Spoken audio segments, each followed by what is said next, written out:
Good morning, Math 2. Hope you guys are all doing well, enjoying a little bit of time off, staying home and staying safe with your family, keeping that social distance. So this is our first video that I'm going to post. I'm going to post a video every morning around 10 o'clock. Usually the videos are going to consist of some of the solutions from the previous day's assignment and some quick notes for this day's assignment. So I thought we'd start off with today as a little review of what we did, was that a week and a half ago or a week ago Friday? That was changing from standard form to vertex form, and the technique we used was completing the square. So I'm going to pull up the worksheet that we did, worksheet 11.1, and you can see I think this is actually some of the problems I did a week ago Friday, and here we're just trying to change this into a trinomial square. You remember a trinomial square is a trinomial that we can factor into two identical binomials. And the trick we used was to take our c that we wanted to put in there was always half of b squared. Remember, a is the coefficient of the x squared, b is the coefficient of the x to the first power, and c is out here, the constant. So if we look at 8, well, half of 8 would be 4, and 4 squared is 16. So that's what we would want to put as the constant in order to make this a trinomial square. I didn't leave much room, but if we were to factor this, we would factor it into x plus 4 times x plus 4. And a quick little check of that, remember 4 times 4 is 16, and if we were to FOIL this, we would get 4x by multiplying here, 4x and 4x, which would give us 8x.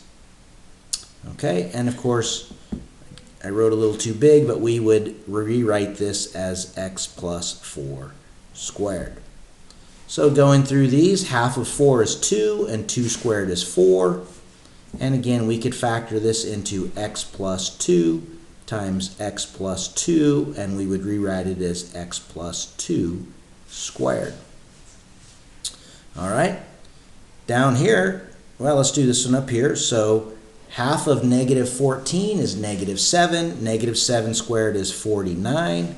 And again, we would factor this into x minus half of 14, which is 7, squared. All right, we already did this one. Here, we're getting a little tricky, aren't we? And you're thinking, oh my gosh, what's half of 5? And you're going to say 2.5. I don't even want you to go that far. Like I did before, half of 5 squared. Well, 5 squared is 25, and 2 squared is 4, and we would just write 25 over 4. The great thing about this is if we were to factor this, it would just be x plus half of 5 squared. All right, again, what's half of 7? Well, let's just leave it like this, square it. 7 squared is 49, 2 squared is 4, and again, if we were to factor this, it would just be x plus half of 7 quantity squared. All right, so all that led up to converting a quadratic formula into vertex form, a quadratic formula in standard form into a quadratic formula in vertex form by completing the square. So what we did was, you remember we said y equals x squared plus 6x, and we're going to add something to this to make it a trinomial square. But we still have this plus 7 out here. And we have to remember, if we're going to add something here to keep our equation balanced, we've got to subtract it out there. Well, what are we going to add? We're going to add half of 6 squared. Half of 6 is 3, and 3 squared is 9. So if we add it to the trinomial here, we have to subtract it back out over there. Now we're adding it here, but we're just taking it right away over here. A little trick, math trick. So if we were to factor this, it would just become x plus half of 6, quantity squared, and now 7 plus negative 9 is negative 2. And we have converted a quadratic equation that is in standard form into a quadratic equation in vertex form. And now we know our vertex is negative 3, negative 2. Once again, over here, y equals x squared minus 10x. We're going to add something to make this a trinomial square. And of course, if we're going to add it here, we have to subtract it right back over there to keep it even. Well, what are we going to add? Half of negative 10 is negative 5, and negative 5 squared is positive 25. And so we add it there and we subtract it here. So y equals x minus half of 10 is 5, quantity squared, minus 51. And of course our vertex is 5, negative 51. All right, should we do one more? All right, let's go down here. Number 12, y equals x squared minus 18x plus some constant to make this a trinomial square. But if we're going to add something here, we've got to subtract it right back over there to keep it balanced or even. All right, what are we going to add? Half of 18 is negative 9. Negative 9 squared is 81. So we got to subtract it there. Okay, y equals, if we were to factor this, it would just be x minus half of 18, quantity squared. Okay, now what is 57 minus 81, or 57 plus negative 81? Well, that's going to be negative 24. And our vertex is 9, negative 24. Remember, it's always opposite of what shows up here. Here we had plus 3, but our x value was negative 3, and we stayed the same there, negative 2. Negative 5, so our x value of our vertex was positive 5, and negative 51 stayed negative. And down here we had negative 9, so it became positive 9, and the negative 24 stayed the same. Okay, so that was converting standard form to vertex form. We're going to be using that completing the square technique again. Okay, by solving. This time we're going to go ahead and solve a quadratic equation. So let's just take one off the worksheet. I'll let you guys figure out what it is. So this is for Unit 11, Worksheet 2. All right, and our first example is, we'll just go with x squared plus 8x minus 12 equals 0. All right, so this time we want to solve the quadratic equation. We want to find, remember, we want to find the x-intercepts, the zeros, or the solutions to the quadratic equation. So this time we're going to complete the square, but we're going to do it a little differently than we did when we converted standard form into vertex form. When we're using completing the square to solve, we want to go ahead and first move, if there is a constant, we want to move it to the other side. So here we'll add the opposite of negative 12 to both sides, and we end up with x squared plus 8x equals 12. Okay, now what we want to do is we want to change this side into a trinomial square. So we're going to say x squared plus 8x plus some number equals 12. Okay, so now you remember previously we added something inside and we subtracted it right back out. But since we're going to add it to this side, we can keep the equation balanced just by adding it to the other side. See, now if we add something here, we can add it over here and the equation stays balanced. So what are we going to add here? Well, half of 8 is 4, and 4 squared is 16. So if we add 16 to this side, initially this side gets heavier, but if we add 16 over here, now we have a balanced equation. We added it to both sides.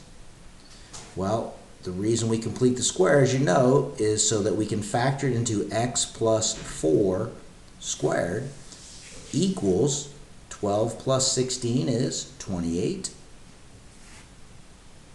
All right, now we're trying to solve. So the next thing is to get rid of that x squared by taking the square root of both sides. All right, so the square of x plus 4 squared is simply x plus 4. Don't forget here, the square root of 28 is plus or minus the square root of 28. Now we can simplify this, but I wanted you to remember, whenever we take the square roots of both sides of an equation, this side will always end up being plus or minus. All right, now 28 is 2 times 2 times 7. So we have a pair of 2's. One gets out, one gets killed, and we end up with x plus 4 equals plus or minus 2 root 7. But we're not quite done. One more. We want to get that x by itself, so we're going to subtract 4 from both sides. When we do that, we end up with x on this side equals, we always put this first. So it's going to be negative 4 plus or minus 2 square root 7. Now that's fine. This can be your answer, but I always want you to remember, it's really two answers. It's x equals negative 4 plus 2 root 7 and x equals negative 4 minus 2 root 7. There's always two answers. Okay? All right, let's do another one. Let's see here. Let's do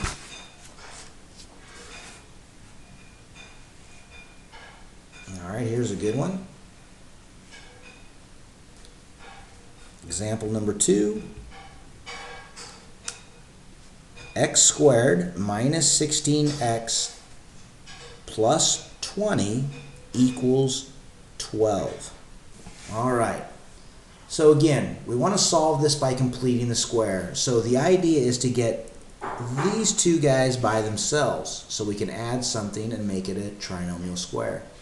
So let's go ahead and subtract the 20 from both sides. Now we have x squared minus 16x equals 12 plus negative 20, which is negative 8.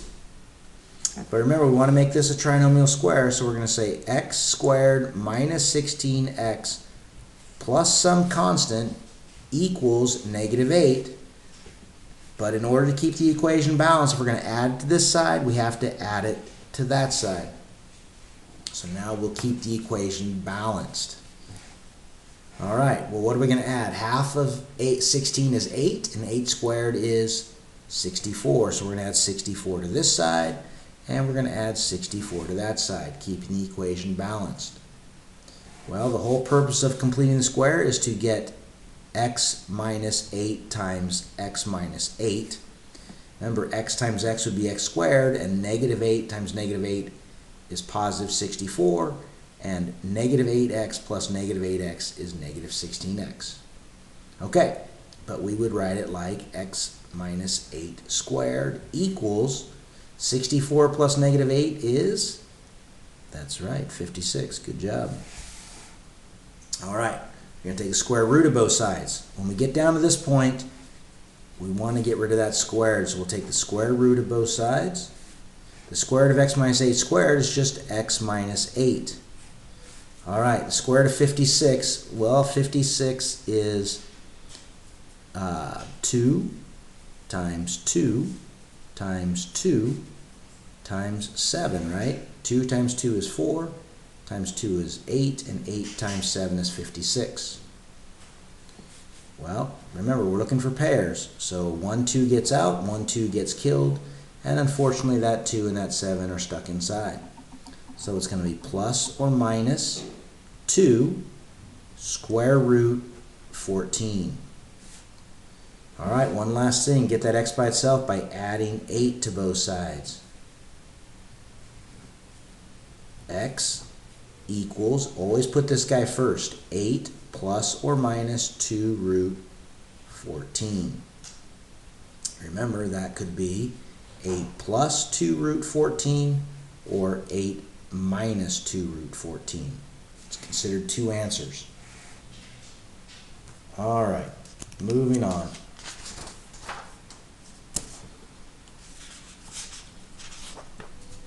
All right, so on your worksheet, you'll see there are 12 of those. I did a couple of them for you. All right, maybe I'll do one more. Which one looks tricky? How about number 10 down there? If I write small, maybe I can do that one for you. So that'll be 3 of the 12 I did. You'll figure out the other 2 very easily. All right, so I'm going to subtract 27 from both sides. I get x squared plus 18x plus, remember, I'm going to add something, equals negative 5 plus negative 27 is negative 32. And remember, I'm going to add the same thing to both sides. All right, so what am I going to add? Half of 18 is 9, and 9 squared is 81, so I have to add 81 to both sides. The nice thing is now we're getting pretty good at factoring this. It's just x plus half of 18, quantity squared, equals, well, 32 plus, or negative 32 plus 18. Well, what is that, 49? Ah, this is a good one. It's going to come out nice. All right, so we take the square root of both sides once we're down to this point. The square root of x plus 9 squared is simply x plus 9. And the square root of 49 is 7, which is nice, but remember it's always plus or minus 7. Subtract 9 from both sides, and we get x equals, well, you have to remember, this is where a lot of you guys make mistakes. It's actually negative 9 plus 7 and negative 9 minus 7. So x equals negative 9 plus 7 is negative 2, and negative 9 plus negative 7 is negative 16. And there are your 2 answers. All right, I'm going to do one more for you before I end the video for the day. I'm just going to do 13, but remember on the back side is 14, 15, 16, and 17. And actually number 18. All right, so this is just kind of going back a little bit to remind you how these 2 units are connected. Unit 10, we did a lot more graphing. We were more concerned about the graphing. Now we're going to be a little more concerned about solving, but they both are worked together. All right, write the following equations in vertex form and find the vertex, the x-intercept, the y-intercept, and graph for each quadratic function. All right, so before we can find the vertex, we're going to have to put this into vertex form. But since we have it, remember, standard form, there's only one good thing it's really good for, is finding the x-intercept. So we know the y-intercept, we know it is at 0, negative 15. Because if we plugged in zeros for x, we'd get 0 plus 0 equals negative 15, or minus 15, so y equals negative 15. So that's our y-intercept. Okay, now let's put it in vertex form. So y equals x squared plus 2x, and then we're going to add something. Since we're looking for vertex form, we're going to end up subtracting it out here. I added here, and I want to actually subtract it right there. That's not a plus sign, that's a minus sign. Sorry about that. Half of 2 is 1, and 1 squared is 1. So that looks a little strange, but it's true. And we subtract 1 there. So we get y equals x plus 1, x plus half of 2 is 1, squared, and then it's minus 15 plus negative 1, or minus 16. So now we know our vertex is at negative 1, negative 16. Oops, I'm sorry, that's supposed to be down here. Okay, that's supposed to be there, so I'll go ahead and write the vertex form here, which is y equals x plus 1 squared minus 16. And now we need the x-intercepts. Well, pretty easy here. We just set y equal to 0. Remember, whenever we want the x-intercepts, we set y equal to 0. And we add 16 to both sides, and hopefully you're already seeing this one's going to come out nice and neat for us. we get 16 equals x plus 1 squared. We take the square root of both sides. The square root of 16, remember, is plus or minus 4. And the square root of x plus 1 squared is just x plus 1. Okay, I'm going to rewrite this over here. X plus 1 equals plus or minus 4. I'm going to subtract 1 from both sides. And remember, two solutions. It's going to be -1 plus 4 and -1 minus 4. So we get x-intercepts of 3 and -5. So we put that as 3, 0 and -5, 0. And just getting a real quick sketch of this guy, we know our vertex is at -1, 1, 2, 3, 4, 5, 6, 7, 8, 9, 10, 11, 12, 13, 14, 15, 16. We know our y-intercept is at 0, 15. We know our x-intercepts are at -2, 3, 4, 5, and 1, 2, 3. So our vertex is right there, so we know our parabola roughly looks something like that. You guys know I don't draw the best parabolas. And there you go. But that's a rough sketch of our parabola. All right, if you have any questions, go ahead and email me the number or take a picture of it and email it to me, and I will get back to you with a solution, and I'll probably add that question to the next day's video. Thanks for watching. Take care of yourselves.